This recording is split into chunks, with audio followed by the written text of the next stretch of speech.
कला और संस्कृति समाज का अहम हिस्सा है। कला विषय स्कूल और कॉलेज में भी पढ़ाया जा रहा है, लेकिन इस विषय के डिग्रीधारी अभी भी बेरोजगार है। शारीरिक शिक्षा की तरह कला को भी विषय के रूप में हर सरकारी स्कूल में पढ़ाया जाए, इसी विषय को लेकर राजस्थान कला शिक्षा आंदोलन से जुड़े लोगों से बातचीत की हमारी सहयोगी राखी सिंह ने। आइए आपको सुनवाते हैं। देश का उज्जवल भविष्य युवाओं पर निर्भर करता है। युवा अगर पढ़ा लिखा हो तो वो अपने पैरों पे तो खड़ा होता ही है और एक अलग ही मान सम्मान जो है वो अपने स्थानीय लोगों के लिए और अपने परिवार के लिए भी लेकर आता है।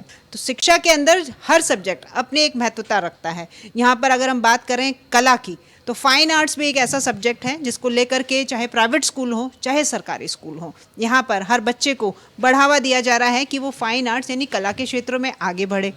यहाँ पर आज हमारे ऑफिस में हमारे साथ में राजस्थान कला आंदोलन के प्रदेश अध्यक्ष सतवीर सिंह जी भास्कर हमारे साथ में जुड़े हुए हैं। ये अपने कुछ मुद्दे अपने कुछ बात लेकर के आए हैं। इनका कहना ये है कि फाइन आर्ट्स जो है, प्राइवेट स्कूल्स में तो फाइन आर्ट्स के लिए टीचर रखा जाता है, आर्ट एंड क्राफ्ट टीचर आप लोग जानते ही होंगे जो हर प्राइवेट स्कूल्स में होता है, लेकिन गवर्नमेंट स्कूल्स में ऐसी कोई यहाँ पर फैसिलिटी प्रोवाइड नहीं है। क्यों ना राजस्थान में भी हो। भास्कर जी, आप मुद्दा लेकर के आए हैं और राजस्थान के अंदर शिक्षा नीति जो है, शिक्षा को बहुत ज़्यादा आगे बढ़ाया जा रहा है, तो ये पहली बार आप ये बात उठा रहे हैं या इससे पहले भी आपने कोशिश की?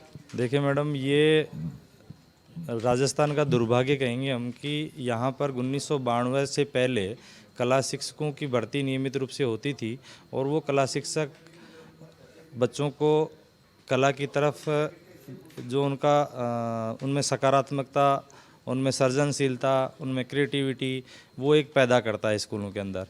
यहाँ तक कि अगर कला शिक्षक स्कूलों में है तो बच्चों में किसी प्रकार का अपराध घटित नहीं होगा, क्योंकि बच्चे कला के माध्यम से अपने भावनाओं को व्यक्त करके, अगर उनमें गुस्सा भी है तो वो गुस्सा उनके माध्यम से, कलरों के माध्यम से वो बाहर निकाल के फेंक देगा।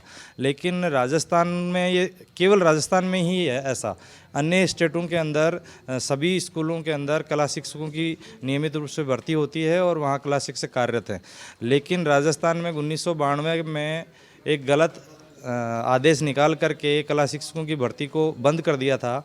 इससे इसका प्रभाव क्या पड़ा कि तब से लेकर अब तक अगर हम देखें तो कितनी सरकारें आई और कितनी सरकारें गई, लेकिन हर बार यहाँ कला शिक्षकों के बारे में कोई विचार नहीं हुआ। पहली कक्षा 1 से लेकर 10वीं तक कला शिक्षा एक अनिवार्य विषय के रूप में संचालित है, वहाँ कला शिक्षक नहीं है। इसके अलावा दूसरे सब्जेक्टों के अंदर जैसे शारीरिक शिक्षा जो है उसके अंदर उसके मार्क्स भी नहीं जुड़ते, कला शिक्षा के मार्क्स भी नहीं जुड़ते, लेकिन वहाँ एक शारीरिक अनुदेशक होता है और यहाँ कला अनुदेशक नहीं है। ये एक बड़े दुर्भाग्य की बात है और हम लगातार लगभग 16-17 सालों से आंदोलन कर रहे हैं। पिछले कार्यकाल में 13 से 18 के बीच में जब भाजपा सरकार थी, तब भाजपा सरकार ने इसकी तरफ कदम बढ़ाए। और देखिए भास्कर जी, बीच में आपको रोक रही हूँ। फिजिकल इंस्ट्रक्टर की आपने बात की, तो हर स्कूल में फिजिकल इंस्ट्रक्टर इसलिए होते हैं कि बच्चे जो हैं वो शारीरिक रूप से स्वस्थ रहें। तो अगर यहाँ पर एक्सरसाइज से आप शारीरिक रूप से अपने बच्चे को स्वस्थ कर रहे हैं, तो ये अगर आप कला के माध्यम से बच्चा कहीं जुड़ता है तो वो मेंटली स्वस्थ होता है। तो वो यहाँ पर सिर्फ शरीर पे ध्यान दिया जा रहा है, बच्चे की मानसिक स्थिति को इग्नोर किया जा रहा है। ये बहुत बड़ी विडंबना है कि आपने एकदम सही फरमाया कि शारीरिक शिक्षा, शारीरिक विकास के साथ साथ अगर मानसिक विकास नहीं होगा तो हम किसी भी राष्ट्र का भला ही नहीं हो सकता। कि जब तक मानसिक विकृतियों को दूर नहीं किया जा सकता तब तक एक सभ्य समाज का निर्माण नहीं हो सकता। और स्कूल के अंदर हम एक अच्छे नागरिक पैदा करते हैं, अगर बच्चा जो है वो ही सही दिशा में नहीं जाएगा तो इस देश का भविष्य किस तरफ जाएगा, ये तो बड़ी सोचने वाली बात है। हमारे साथ में राजेश वर्मा जी भी जुड़े हुए हैं। राजेश जी, यहाँ पर प्राइवेट स्कूल्स के अंदर ड्राइंग जो है वो बहुत ही इंपॉर्टेंट होता है, को करिकुलर एक्टिविटी के रूप में इसको साथ रखा गया है। और जो छोटे बच्चे होते हैं, प्रिपेटरी के जो बच्चे होते हैं, जो प्ले ग्रुप से जाते हैं, उनको भी एक्टिविटीज़ के थ्रू ही धीरे धीरे उनको शिक्षा की ओर अग्रसर कराया जाता है, जिसमें कलरिंग, स्केचिंग बहुत महत्वपूर्ण है। तो आप देखिए कि आपका ये जो फाइन आर्ट्स का विषय है, ये बच्चे की शुरुआत ही वहाँ से हो रही है, और जब बच्चा शुरू वहाँ से कर रहा है और जब वो अपने आगे लक्ष्य तक पहुँचता है, फिर वहाँ जाकर के वो काफ़ी हद तक मायूस हो जाता है। जी मैम, आपने सही कहा। मैं बच्चे जब स्कूल में जाते भी नहीं है तब भी हम देखते हैं कि बच्चा कलर्स के साथ ही पहला स्टार्ट करता है। अपना एजुकेशन ही ड्राइंग बुक के साथ शुरू करता है। वो घर पे कुछ भी देखता है उसको उतारने की कोशिश कर रहा है वो।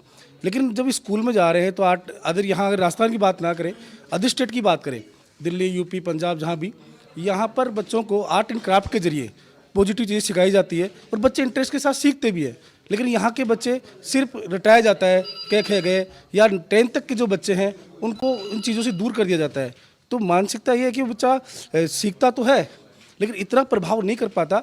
क्रिएटिव चीज़ें आज हम बात करें पूरी दुनिया की तो हमें एक कलरफुल दुनिया मिलेगी, कोई भी जगह खाली नहीं है। लेकिन ये बच्चों को ये भी नहीं पता, वाइट को भी वो वाइट ही मानता है, चलो खाली जगह। लेकिन ये अगर सिखाया जाए कि इस दुनिया में कोई खाली जगह है ही नहीं, ज़िंदगी कलरफुल है, ये पूरी दुनिया कलरफुल है। लेकिन ये कलरफुल जो दुनिया है हम उसको जिए कैसे, ये अगर हम बच्चों को थोड़ा सा पढ़ा दे, थोड़ा बता दे, एक टीचर उनके लिए नियुक्त कर दे, हर स्कूल में एक टीचर हो जाए। जैसे दिल्ली, पंजाब में आराम से एक क्लास शिक्षक है और यहाँ टीजीटी की पोस्ट निकलती है, वहाँ टीचर लगते हैं, तो राजस्थान में क्यों नहीं? तो राजस्थान में टीचर होने चाहिए। और हम पिछले 15-20 सालों से लगातार विधानसभा में धरने दिए, प्रदर्शन किया है। हमने कई बार मांग भी रखी है, अदर जो भी सरकारें आई है राजस्थान में उन पे भी मांग रखी है हमने। कुछ बुक्स भी हमने बोर्ड के, अजमेर बोर्ड में भी गए हम, वहाँ भी उनको हमें बहुत बड़ी किताब बना करके कला शिक्षक के माध्यम से हमने उनको धरना प्रदर्शन करके अधिकारियों को बताया, मंत्रियों को बताया। सरकार सुनवाई नहीं हो पाई। हाँ, कई सुनवाई नहीं हुई। और ये लोग मानते तो हैं कि हमारी कमी है लेकिन इसको पूरी नहीं करना चाहते। मानते हैं, खुद को फील भी होता है कि हमारी राजस्थान में कमी है, और जबकि राजस्थान तो खुद एक ऐसा कल्चर है यहाँ का कि आर्ट के साथ हम जुड़े। लेकिन हमारे अधिकारी, जिंदगी बेरंग है पर रंगों से सराबोर है जिंदगी। तो ये सिर्फ कविता की लाइनें, ये पंक्ति यहीं तक नहीं रहनी चाहिए, ये इस पंक्तियों के ऊपर राजस्थान सरकार को ध्यान भी देना चाहिए। क्योंकि यहाँ पर जैसा कि भास्कर जी ने कहा कि हर नौनिहाल चाहता है कि जिस उद्देश्य के लिए वो मेहनत कर रहा है उस उद्देश्य की पूर्ति भी हो, जब वो अपनी एक सही ओहदा और सही पद पर पहुँच सके। कैमरा पर्सन भूपेंद्र के साथ मैं राखी सिंह, समाचार प्लस जयपुर।